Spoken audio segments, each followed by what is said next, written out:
Welcome to the Passive House podcast, brought to you by Passive House Accelerator, a catalyst for zero carbon building. For news, inspiration, and connections from all flavours of Passive House, check out passivehouseaccelerator.com. Sign up to receive regular updates about events, get your technical questions answered, and contribute to the community forum. There's loads of free information for experienced professionals and people just starting out on their Passive House journey. We hope to see you at one of our construction, tech, or weekly Global Passive House Showcase webinars. In the meantime, here's this week's Passive House podcast.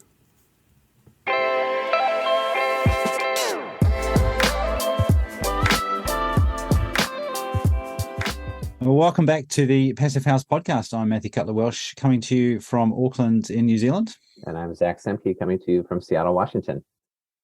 How are you going, Zach? I am well. I'm doing well. It's smoky here, though, which is a drag. Oh, really? Yeah. So we've had the hottest October and driest October on record, I think. And we've had all this wildfire smoke from late summer that is not going away, and it needs to get scoured away by rain, and there just hasn't been any. So it kind of comes and goes, and the last couple of days have been kind of crappy. Meanwhile, in the east coast of Australia, there has been a lot of rain, and western New South Wales and even parts of outskirts of Melbourne down in Victoria are getting flooded. Which, if that sounds like old news, it's a repeat of similar, fairly recent news. And one radio commentator I heard yesterday was saying that it seems like 1 in 100-year floods are happening on a almost annual basis there at the moment. They're just getting a whole series of quite catastrophic flood events in certain locations, which is a bit scary. Yeah, that is scary. So the weather seemed very appropriate yesterday because I also got to tour a passive house school building in Seattle. So this is a 20,000 square foot. So I don't know what that is in meters. About 200 square meters. Okay. Oh yeah, right. It's just a 10. Which is a smallish. Right, not school. huge. Yeah, exactly. So this school, is one building of many at an independent school here called the Bush School. It's designed by Mithun Architecture, engineered by PAE engineers. I'm forgetting the contractor right now. Anyway, it was a tour sponsored by Passive House Northwest, and really great to see this building. It's brand new, and it's so appropriate because here we are in the school year with smoke in the air, and we need strategies for students to be to be able to ride that out and still learn. So they need good fresh air inside so that the CO2 levels don't go too high. There's really clear impacts of CO2 on cognition and the ability to learn anything. So how do you get fresh air when the air outside is dangerous to breathe? You need to filter it. So the kind of natural, the approach that Passive House brings to that is really perfect. And so we got to experience that firsthand last night. It was really, really fun, and also great to see people and other Passive House geeks. So is that that's certified Passive House school? Yes, it will be a THEA certified building. And will that be one of the first schools? It is among the first schools. There are some other school buildings in the U.S. that have been certified, but it is, I think, the most significant school building west of the Mississippi, as we like to say here. Right. So, is that the side that counts? Yeah, I feel so. I think so. Although we're getting beat on the Passive House race by those east of the Mississippi these days. But so it was great. I felt really proud that, hey, Seattle, woohoo! We got a school. That is quite cool. And also, as you mentioned, air quality, significant driver there. And Seattle, we're not talking like a freezing cold climate, are we? Right. No, not at all. It's fairly mild, just really often wet. Usually by now it's really wet. Yeah, and natural ventilation just doesn't work when the air outside sucks. You can't just let Yeah, the air in. So yeah, we're really, I think people who have been thinking about health and buildings are rethinking natural ventilation as something that it's fine to design in natural ventilation, but you can't be dependent on it. yeah. There needs to be a better system when events like this happen. So Nice. yeah. Very cool. I just done a quick search and there's a whole bunch of pages and some beautiful photos of that. So we'll post some stuff. People can check that out. And the rest of the Bush School looks very cool. I came across a little story popped up in The Guardian this week. And it firstly attracted my attention because it was about a passive house home in Melbourne. And then I looked at it, and it turns out it's the home of Mark and Felicity Bernstein Hussman. And now I've interviewed Felicity Bernstein on my Homestyle Green podcast a while ago. It was back in episode 181, so a few years back now. And at the time, Felicity was working on something called the hut or the hut house, which was a prefab. It's sort of they were doing a bit of a fundraising, almost like a a fundraising campaign on a concept, and that has now launched. But this particular home of theirs has a whole article in the Guardian about how they've put a house on what was essentially derelict wasteland. Has been described as derelict wasteland in Melbourne, and right next to a 10-story apartment block. So I imagine something that a lot of people looked at it and decided against it. But they've turned it not just into a modern passive house, but also a bit of a eco oasis out the back with a beautiful landscaping that, sort of natural water features. So really incredible. There's some beautiful photos in there, but it's another really good example of passive house in the mainstream, because the Guardian is totally accessible. People will read this. It talks about mechanical ventilation, heat recovery, high performance glazing, thermal bridge free construction, all those things that we're familiar with talking about, but having that displayed and discussed alongside beautiful photos of an architecturally designed house in Melbourne is a great way to get the messages of passive house out into a wider audience. So it's really cool to see that story. And we might have to catch up with Felicity and Mark again and talk about how things are going in Melbourne. Yeah, no, it sounds like it. You said something about the concept fundraising, a campaign around fundraising around the concept, and which reminded me that by the tour at the school last night, the development director, the main fundraiser for the school, talked about how critical it was for them to make this shift early on in the dreaming phase of the building from let's see how much we can raise to see if we can afford to take this sustainable step to no, we'll commit to that sustainable step, and that's what's going to drive the fundraising. Yeah, and that's what occurred. There's a community of parents who just feel like we need to do something here. For our kids, we need to be setting an example. We need to be making change, and that ended up being making the building possible, I think. Yeah. So anyway, yeah. So there's some parallels there. Very good. All right. Good to find out a little bit of stuff that's happening. We've got a great interview to get into, but before we do that, we've got some people to thank. Indeed. So our founding sponsors are 475 High Performance Building Supply, Baxt Ingui Architects, Glavel Foam Glass Gravel, Minitaire All-in-One HVAC and Dehumidification Units, Mitsubishi Electric Train HVAC US, Partel, Rockwell North America, Stocorp, and Zola Windows. Our champion sponsors are Icon Windows and Doors, Proseco, and Source 2050. And our stakeholder partner is NYSERDA, the New York State Energy Research and Development Authority. So a big thank you to these sponsors who make the podcast possible.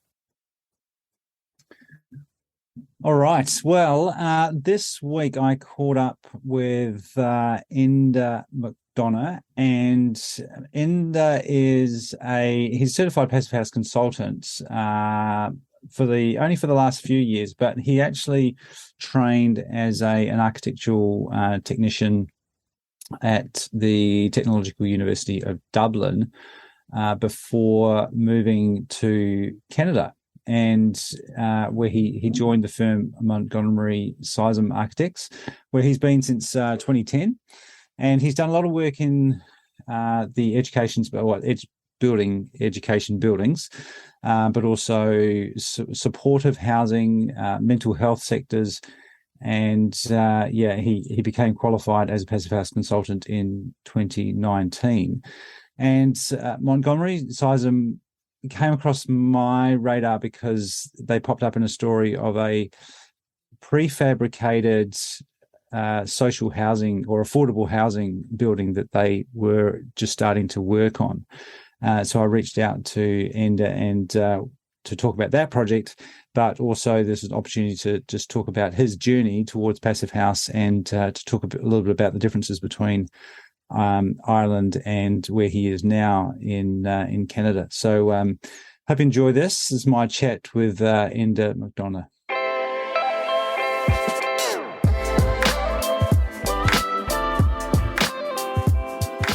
Thank you, Enda. Very much appreciate your time coming on the show. Tell us a little bit about your background.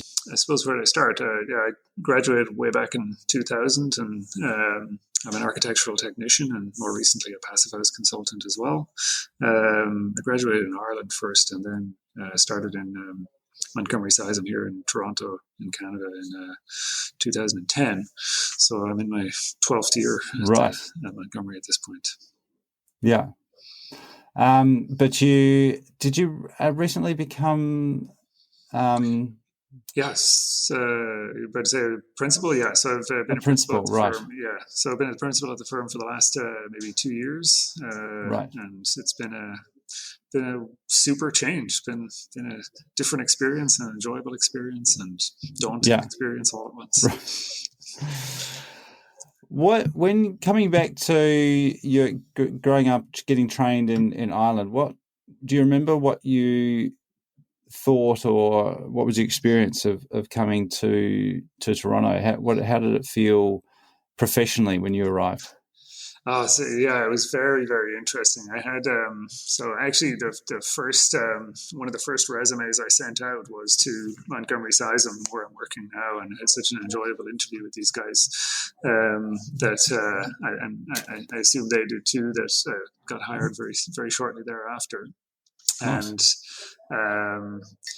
And I started working on a public-private partnership project, a big hospital project right away. And I was doing, because I was a technician, I was delving into all of the details. And I sort of was cocky and felt like I knew what I was talking about, and spent weeks and weeks drawing up details and realized that everything is just slightly different. The bricks are slightly different in size. The studs are slightly different. The window profiles, everything is just a small bit different. And I showed my work to one of our clients at one point, and he laughed pretty heartily and said, "You got a weekend to fix this." Wow. And he was forgiving. He just said, "Go ahead. I'm not going to say anything. Just go fix it." So I had the busiest weekend of my life turning around a drawing package that I had thoroughly messed up on. But that was fun. It was a learning curve, a harsh learning curve, but you learn things pretty quickly with something like that. And I guess, or lots of small changes, like a slight different size of stud or a different size of material, if you add those up all together over the whole building, that can make quite a big difference. Oh, very much so. Yeah. The philosophy of detailing doesn't change much. I think probably in a context of, say, a passive house discussion, there's definitely some climactic differences in how you detail. But the theory behind the detailing, in that insulate your envelope, keep the water out, stays true no matter where you are.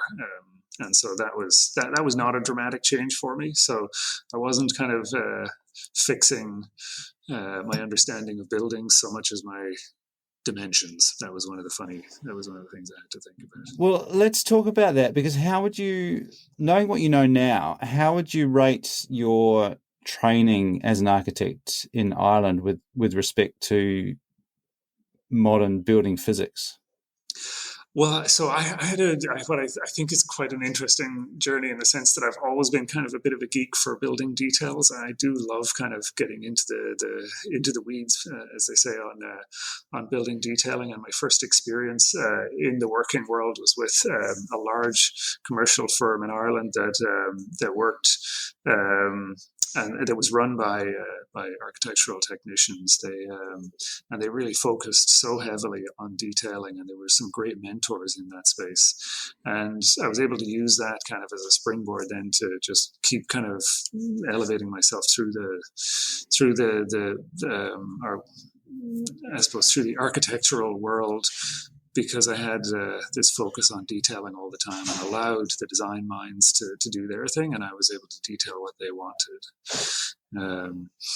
And was that detailing for a purpose? Were you thinking about energy, or was it about aesthetics, or what was the driver behind detailing? In the first, so that there's been an evolution there for sure. In the first instance, and probably still to this day, it was around aesthetics. It was around kind of looking at a design and really enjoying the design and thinking that's something, there's an imagination there and an ability there to design that building that I don't have. But what I do have is I can detail that. I can realize that design for you. And it's changed over time, much like kind of the sort of the whole world's outlook to the environment has evolved over time, over the last 20 years, towards focusing that detailing on the thermal performance of a building. And now it's even more interesting because I'm looking at the construction details and the development of our projects from the lens of how can we achieve the best design and have it perform at the highest level. So it's for a detail geek like myself, it's just great. It's made the job ever more enjoyable. So. When did you become a Passive House consultant? I think that was in 2018, maybe. 2018 or around December 2018 or early 2019, something like that from memory. Honestly, COVID has made kind of a lot of memories foggy. But certainly not as part of your, because it's always interesting talking to people who are trained in places like Ireland, because they're so advanced now in Passive House, but often people have travelled elsewhere and then found out about Passive House, which I knew about it. Passive House was a very big thing before I left Ireland in 2010, and what was kind of interesting, it very much interested me then, but I just wasn't in the frame of mind to start to really start focusing on it. I had to just grow up myself a little bit to really start thinking about getting into it, even though I was always focused on producing really good details. I always enjoyed that, but getting into the Passive House world was really kind of I just started to see more and more that if you're not focusing on some sustainable path, be it as an individual or as an office, you're not doing the correct thing. You gotta start to look at your details with this lens, start to look at the development of your projects with this lens. And the curious thing is like blower door testing, air tightness testing, some of the hose testing, things like that. While they've always been here, they're really only that focus is only really growing at a major scale now, whereas all of the buildings that I was doing back in 2006, 7, 8, 9, 10 were all getting air tightness testing in Ireland. So it's curious to see that kind of that gap of time where I feel like some of the concepts are only starting to become relevant here in Toronto now that were in Ireland 10, 15 years ago. But Ireland's unique in that it really truly has absorbed Passive House as almost as the building model. People who don't know about Passive House and aren't interested in it are still talking about making an energy tight a performing building. They're still thinking about energy performance or geothermal or anything. So it's on people's minds. It's in it's in focus in Ireland, and it's growing here, and it's soon going to be that way here. So they're doing it, but not necessarily calling it passive house, because Exactly. they're doing all the elements. Exactly, or even picking and choosing, like almost without realizing there's a menu for them to choose from. Everyone's doing something unique and good. Are you doing blower door testing of your buildings now in and around Canada? Yes, yeah. So it's becoming, I think, the Toronto Green Standards, which is the local municipal standards for that are driving a lot of energy efficiency within projects in the city. They've mandated that you have to do air tightness testing now for the Tier 2, which is actually soon to become Tier 1 in the way they've evolved. But they're mandating it now, and we have been doing it on quite a few projects over the last probably, I would say, 2 years or so, just to, but we're still not at the stringent requirements of passive house in terms of expectations. Yeah. Tell us a bit about Hamilton, the passive house project. Yeah, it's a wonderful little project. It's it's a 24 studio residences. It's what's called deeply affordable housing. They're creating a supportive model in the program where residents have a space that they can call home. Oftentimes, individuals who may not have had a home for many years, or are coming from some sort of broken background, where they now have a safe space that they can call their own.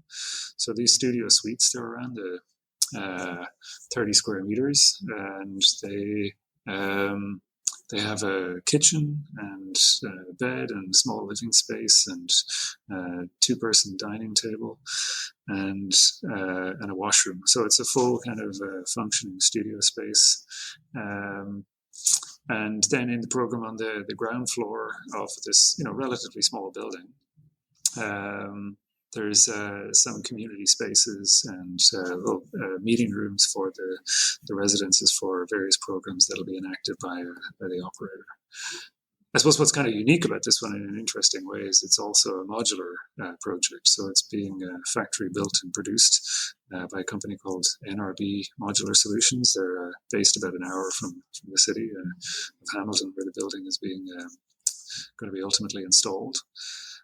So they're going to build the entire building in the shop and then stack it on the site over a number of days, and we'll do our tightness testing and insulating. So these are road transportable modules? Yeah. So there's some interesting constraints around transportation. So some of those are, the width of the modules are dictated to us. So each module is a suite, a corridor, and a suite. So, or whatever other piece of the program is needed. So it's a long module. It's about 65 foot long, and it's about 14 foot wide, or 13 foot wide, I think, in this particular project.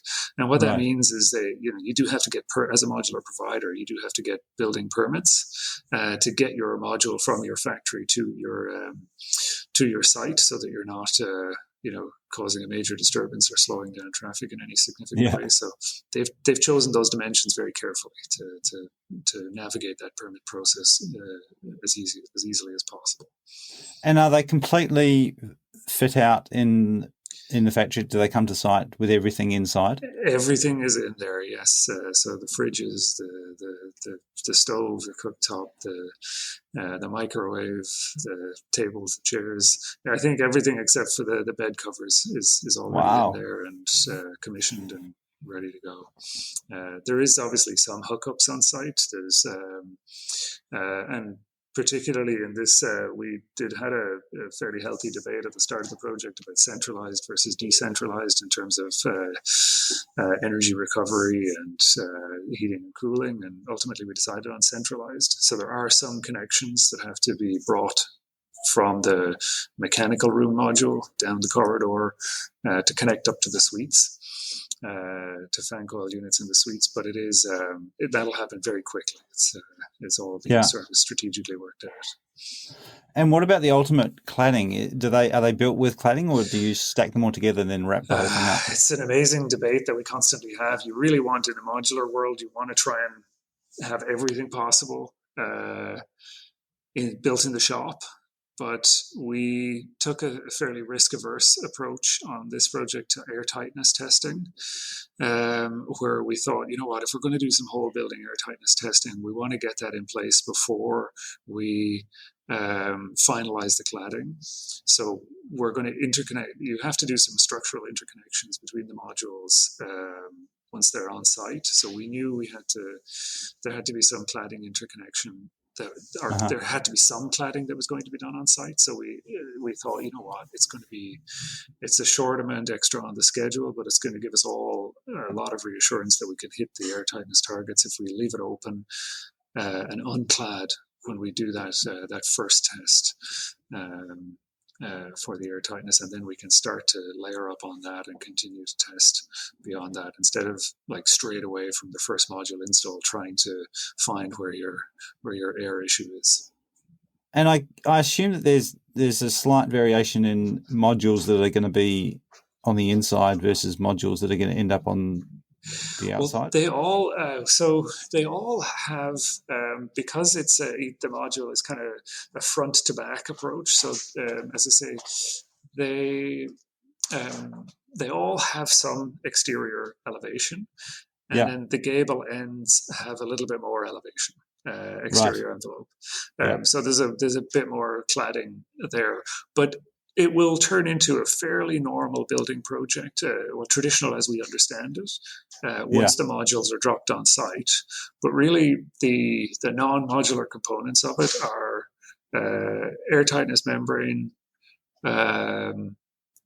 insulation, and cladding. It's the standing seam metal cladding, and then on the interior, it's making those hookups for anything that couldn't be decentralized.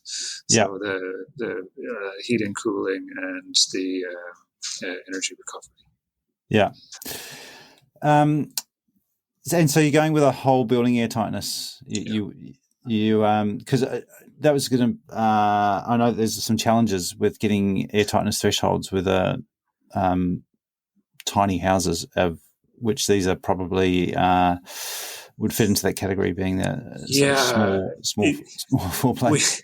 We did talk. So we talked in the development with our passive house consultant, Peel Passive House. We talked in the development about how we would, or were there ways we could look at doing individual kind of or more localized air tightness tests, perhaps on the window of a suite, or backing up to maybe just one suite or to just one module, and ultimately, like it is one building in the end. It's categorized as from our code point of view and from a functioning point of view, it's all one building ultimately. So we just said, you know what, to get the certification here, we have to do a whole building air tightness test. So let's just treat it as a whole building, and that informed the decision to say, let's do the cladding on site here. Yeah. I mean, it's and it's not your first rodeo with modular buildings, is it? No. This is something you're we've been doing modular buildings for a few years now, and they're fascinating, absolutely a fascinating process, because you're trying at every turn. You see an ability to innovate, and you test it, and we do a lot of sort of internal kind of detail reviews to see if we can bring more into the shop to take more out of the field. And the reason we do that is because it's the construction quality is much greater when it's being done in the shop, because the environment is so well controlled and the worker safety is so much better. And just environmental sort of hazards, you put a guy out working on a day that's -10 versus put him in a factory that's at 18 degrees or 15 degrees or whatever it is. He's going to have a much happier work day and produce some better content for you, or better quality for you. So we're constantly looking at our projects to see how we can innovate to bring it all into the shop. And we're not there yet, but it's a lot of fun working on them. So this is the first passive house modular one that you've done? It is, yeah. So we've been, we have this interesting chart of the work that we've done on modular, where we have various standards. I mentioned the Toronto Green Standards. So we've been chasing various standards and code, like, with everything that we do, we see kind of the code minimums as a bad target. We want to do better with everything that we're producing as an office, and so we're looking at the thermal performance, or the ultimate kind of performance of our projects through kind of during and afterwards. And so we create these charts to compare them, and we've had this amazing evolution through all the modular projects, where each one gets better and better and better. And so we're really excited about this passive house one, because it's going to be the best yet. But we're actually doing, as mentioned earlier, we're constantly kind of testing. We're doing a sort of an internal kind of prototype or a study to see how we can make that next step, being it's net zero carbon with one of these projects. So it's a theoretical exercise at the moment, but it's something that we're fairly passionate about, and we think we can achieve. So when we hit the market with a project with a client that's asking for that, whenever that time comes, and we hope it will come, we're ready to go with it. And you mentioned the affordability. Does modular construction help achieve that goal of affordability, or is there basically a subsidy there from the city? Yeah, no, there's the affordability kind of comment comes really to do with how is the resident and their needs. The construction process and construction cost is probably a different thing. Is entirely separate. And I think probably in real terms, I think there's so much efficiency with the modular process that there probably is a slight premium for it compared to traditional building. Okay. But the schedule is significantly faster. The construction quality is significantly better. There's so many gains like that you get, and the length of life that you get from that building on site is significantly greater as well.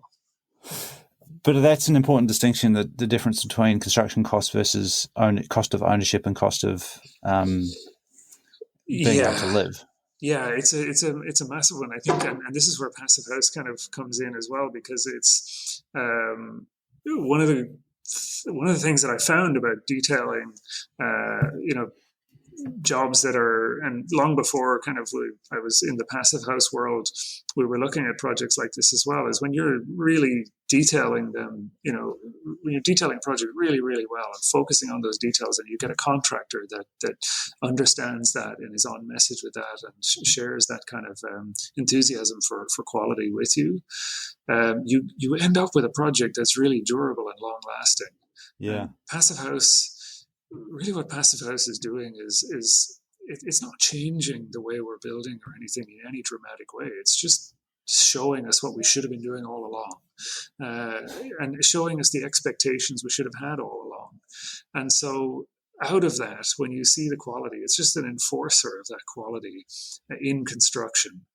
And you get these amazing projects that just last for a very, very long time, and because they're so well insulated, and so because they perform so well, the ongoing costs and maintenance costs that you hand over to the client are much less than you might have for a building that doesn't have the same lofty goals. Nice. Yeah. That's an awesome place to leave it. I'd love to talk more, Enda, and I'm looking for, because this is the early stage, right? We're going to see this project evolve as it goes through its construction. Yeah. So we're going to be going through the first stages of the construction process, which is the shop drawing review, over the next couple of months, and then expect probably. I think in spring and early summer next year should see it kind of start and finish on site. So it should be a short site process. And we're looking forward to it too. So maybe we'll connect again. Well, thank you very much for making the time to chat. Really appreciate it. Do you get much time back on the tools now that you're a principal? Do you still get to do that detailing that you love? I have a whiteboard where I, Awesome. I sketch out my details. I take a photograph, I send it around, and the graduates would appreciate that. Yeah, it gets kind of drawn for me, but it's fantastic. It's an enjoyable kind of way to do it. Nice. Awesome. Hey, I've got to shoot off, but thank you very much. Thank you very much.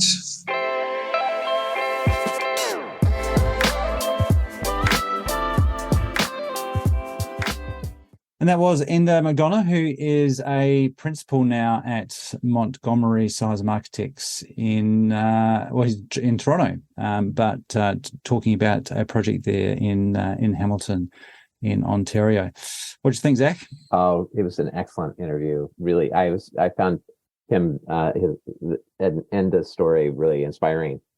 It's good stuff. So, and one thing that jumped out at me was that, I think we'll get to one of those quotes. So he had a great quote in this conversation. But before getting there, the observation that Ireland is already there. That we're that in Ontario it feels like it's 10 years behind Ireland. And I was just thinking about all of the people who have made that happen. I mean, I think that there's some key policy people at the governmental level. I also think about Tomas O'Leary, who's trained, I think, probably, I don't know, half of the PHI certified CPHCs here in North America.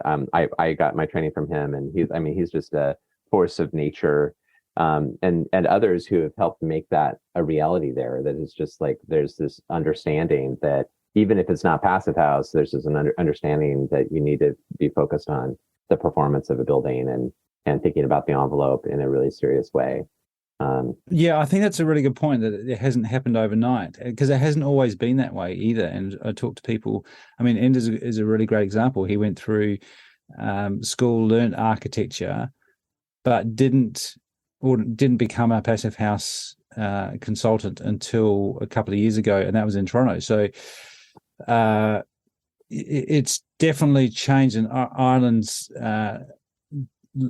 is showing some real leadership now with real significant changes to their building code. But that has happened over a period of time, and because of a whole bunch of people pushing in that direction. And I guess what I'm talking about more and more locally here is encouraging people to start acting as if the code was like that, because it makes it easier for policymakers to then implement the code to that level if most of the or a good chunk of the industry is already kind of behaving like that anyway, as opposed to the industry just holding things back and then complaining that they have to change the way they're doing things. That's so important. And I mean, and there need to be, the actors there to show, to put the lie to the whining and moaning of the Business Association, saying that it's too hard, it's going to be too expensive. It's you can do it. You learn. You can figure it out. Yeah, definitely. So the thing that really attracted me, I think, as I mentioned when it first popped up, the story was about the use of prefabrication and passive house. I hadn't realized at the time when I first read that just how much they were doing offsite. Not just the modules, but also a lot of the interior fit out, even some of the appliances, all going into these truck transportable sized units, which are then just kind of attached together.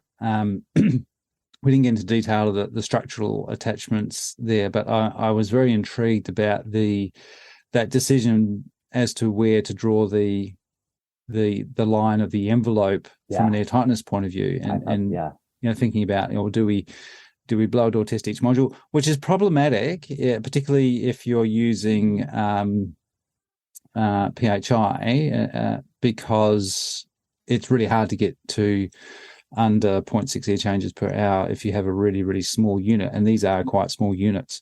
So there are some efficiencies or some decisions to make from a physics point of view about blower door testing the whole building, but obviously that presents some challenges as well to where you connect how you connect all these modules together, and then what you define as the ultimate envelope of that building. Yeah, I thought that was really interesting too, and it's an important observation about how the physics, the kind of the surface to volume ratio works, and I was also really taken by Enda's enthusiasm, and how he's clearly really driven by what he's seen in terms of getting better and better with each of these modular projects. He's seen in real time that develop for their practice. And I think that's one of the things that we hope with that prefab and modular construction can bring to this industry is the kind of innovation and learning curves that you see in other spaces. So I think that was really what was most inspiring about the conversation. I mean, it's good to see, and it's not. And as you and I were just discussing before our interview here, it's not really about the cost at this point or the price point, but rather the quality, the durability, the happiness of the people who are creating the work, and therefore not having to work out in minus really 20 degrees. horrible conditions. Yeah. And therefore they're going to be more likely to, be able to really deliver on what they're creating. Yeah.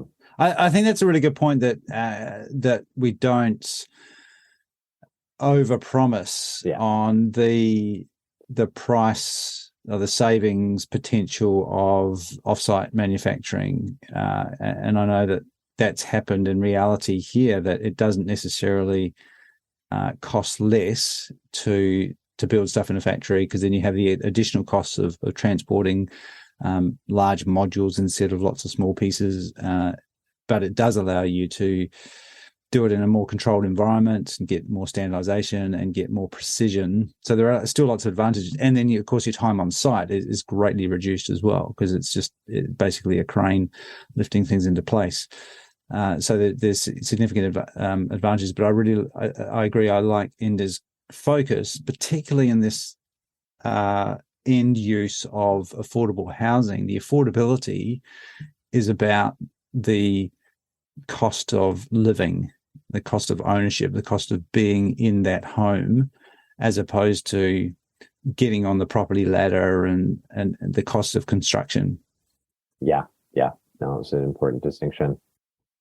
He came up with one of the best quotes, I think, which is Passive House, and this is paraphrased, it's not a perfect quote here, but Passive House is showing us what we should have been doing all along, and what we should have expected from our buildings all along.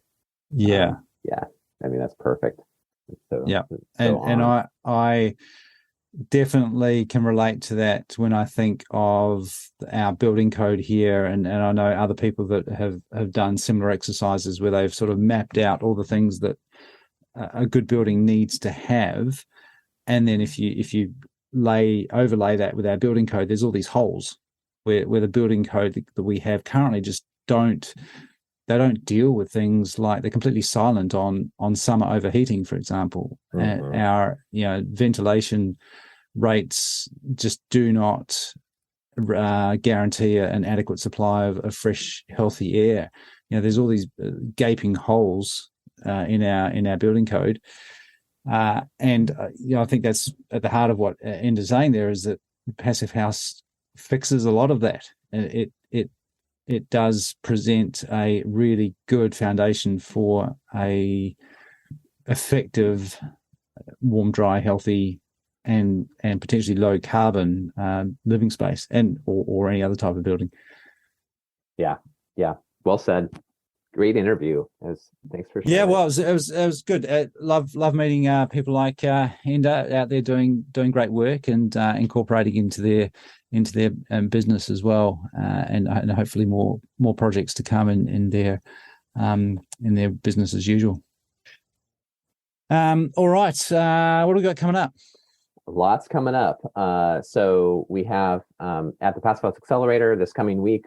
On Wednesday we have a presentation by a couple of my dear friends, Dan Whitmore, who is a longtime builder and Passive House trainer and Passive House pioneer, in Seattle, and Skylar Swinford, who is a master of passive house modeling and engineering. He's now based in Boise. Anyway, I get to co-present with them. I'll have a small role in this presentation. It's called "Living a Marginal Existence," and so what we're going to be talking about is comparing a couple of houses: Dan's passive house in Seattle, Skylar's passive house in Boise, and looking at the question of operational and embodied carbon, specifically when taking into account the real carbon intensity of the electricity we get.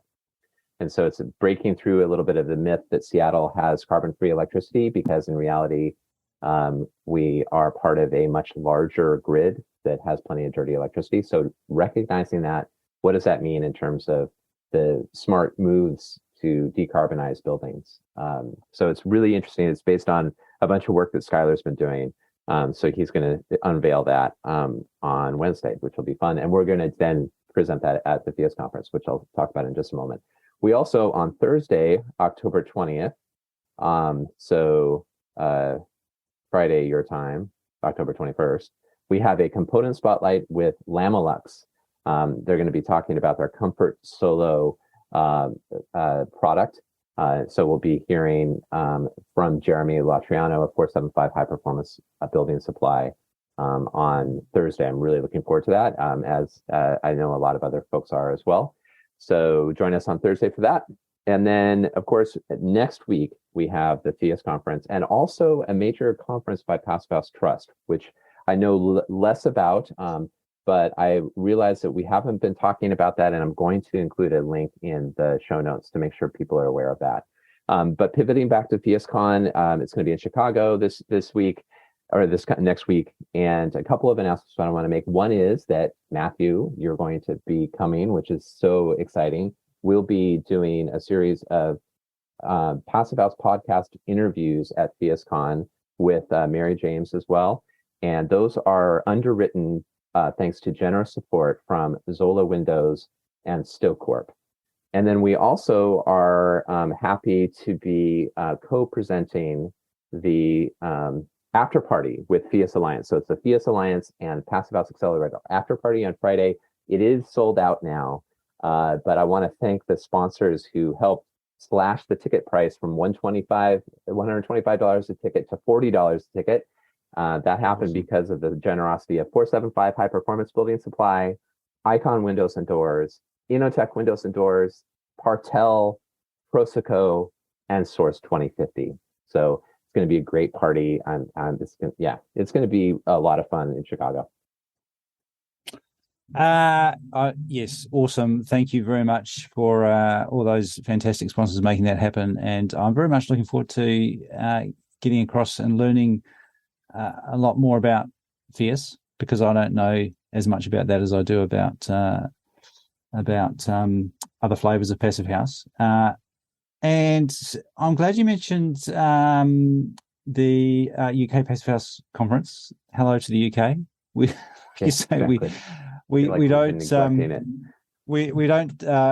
love hearing from people over there in Europe. So it's almost like I feel like we need to do a bit of a live cross at some stage. Yeah, definitely. I mean, we just 25th to 26th of October. There's a bit of a it's all happening. That's right. And we just had Mark Siddle on sharing his research paper that's produced by the Passive House Trust. And the Passive House Trust is an incredible institution. I mean, the resources available on their website are just really fantastic. There's so much thought leadership and deep thinking going on, and so I will make sure that people have links to that event that's coming up. And I'm just noticing on their information on the conference, which is on 25th, 26th of October in Exeter, but also online if you can't get to Exeter. One of the number one themes of that conference is cost of living crisis. So I think that's very important, and really putting that on the map, and Passive House being a big part of a solution to that problem. Yeah, they're staring down such a fuel and energy crisis. Yeah.